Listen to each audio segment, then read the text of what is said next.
Hey, I'm Emii, and I am a pop dance artist.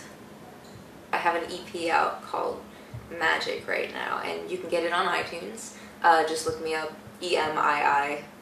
Like Emmy, it's like the award, but spelled funny, so you won't forget it. And you can also check out the website. It's emii.net.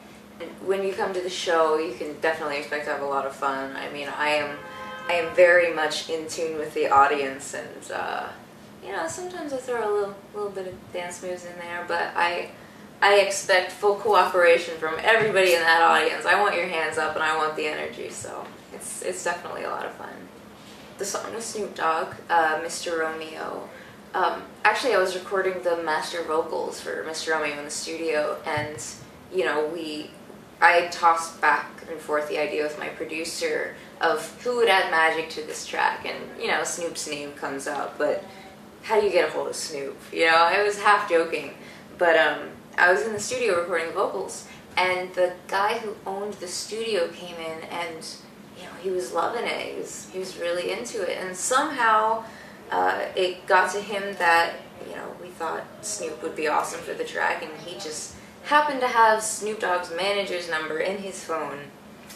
One thing led to another, and I'm still pinching myself over it. The making of the music video was actually pretty intense, because we did, I think it was 2 about 17-hour days, and Snoop came on the first day to record his part, and he was a complete gentleman. Like, he's totally awesome to work with, and he was very sweet. They had to put me up on an apple box, because even though I was wearing 5 or 6 inch heels, he was still so much taller than me, and the height difference is a little jarring on film. So yeah, they put me up on a box next to him, and every time I had to get down off the box, he offered his hand, and you know, he made sure I didn't face plant, and you know, he was totally sweet. So it was definitely a fun experience. The concept behind my new song Stilettos is, well, shoes and how fabulous they are, and you know, it's very simple, and that's exactly what it needs to be. You know, I really think it's important to celebrate the little things in life, and stilettos are definitely one of them. So it's a song celebrating the amazing shoes in our lives. We have a new remix for Stilettos, and it's dubstep by Moniker, and it's sick. You know, I know it's been hitting a lot of the clubs in the area, and hopefully there will be a version that I perform to of that remix, because it's definitely hard hitting. This is actually a very rare occasion when I'm not wearing stilettos. It does not happen often, so you should save this video clip. But walking around New York City all day, I kind of need to save my feet for the show later so I can jump around in stilettos. It's funny because I never used to be obsessed with shoes, and I only got into heels a few years ago. I was a late bloomer in that aspect, but now I kind of am a little obsessed with stilettos, because I've discovered the comfortable and good-looking stilettos. And after I figured out that you can be comfortable and wear those heels, I was done. Right now, my favorite shoe designer would be Michael Antonio, because his shoes are really, really comfortable, and I've been wearing them consistently. The other designer, shoot, I can't remember the exact designer, but I bought these thigh-high black leather lace-up stiletto boots from Guess, and I know it's a specific designer, but man, I've just worn those things everywhere. I love them so much, and they're so comfortable. And discontinued. And they're discontinued. Crap. Please, Guess, if you see this, make those boots, or send me some that are in the warehouse somewhere. I was definitely inspired by a lot of different genres of music and a lot of different artists. Everyone from Michael Jackson to Elvis to Chrissy Hynde of the Pretenders, and I've even said The Offspring on some occasion. There's a song by The Offspring, I think it's called Staring at the Sun.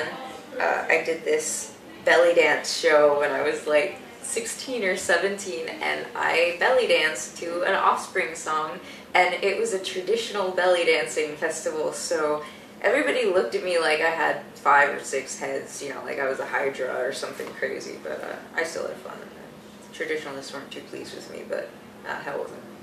in terms of my other interests, they range from martial arts to comic books to science fiction to, wow, lots and lots of different stuff. But it's funny because my fashion sense has definitely been inspired by video games and science fiction and, well, comic book characters. And as soon as I made that connection that I could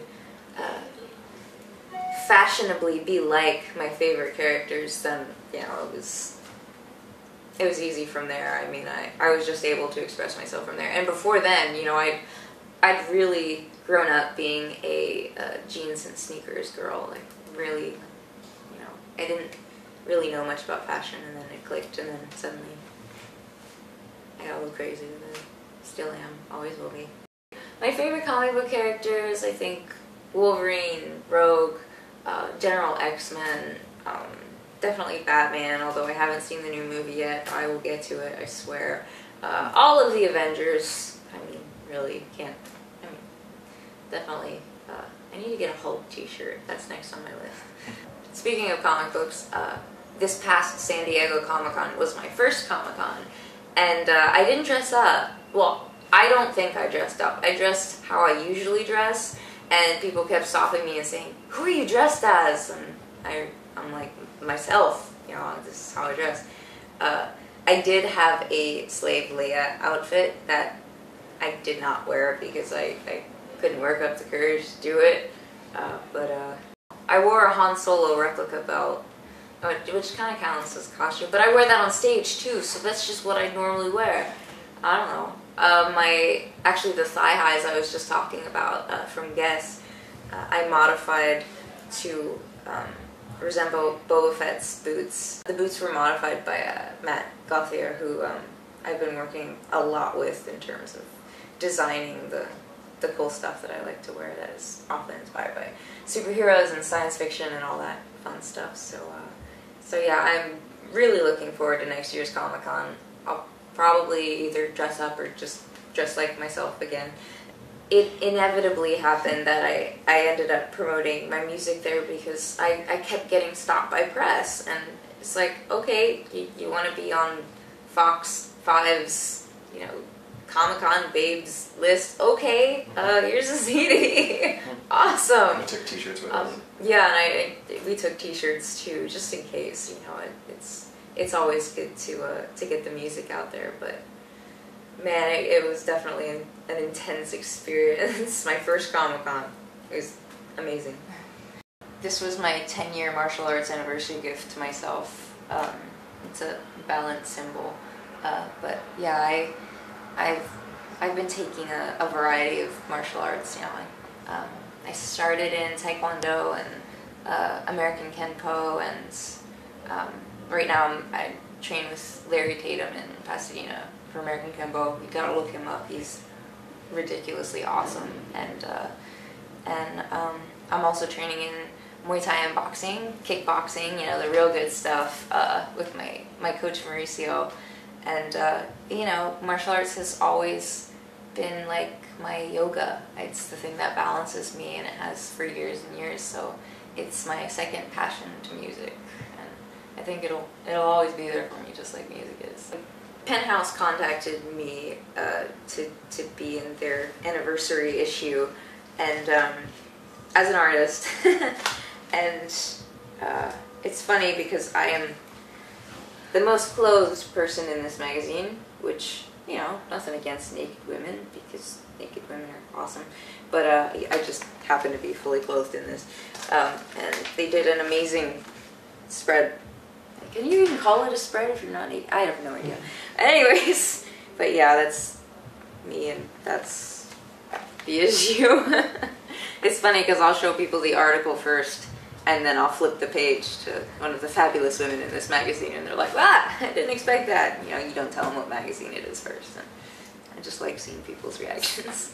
For the Penthouse interview, we actually talked about a lot of stuff. Martial arts, my love of comic books, you know, what the song Stilettos was about, which I think I probably replied stilettos when they asked me. But, you know, it is a pretty in-depth article, and they did a really good job on it. I'm honored. both Stilettos and my song Mr. Romeo. Actually, I think Magic made it there too, but it's been a little while, so I don't quite remember. But I mean, when they hit the Billboard charts, I was just over the moon. Actually, I'm still over the moon about it, and I'm really appreciative of being recognized in that manner, and you know, just gotta keep going with it. So I'm Emii, and this is my video for Stilettos on Rock This.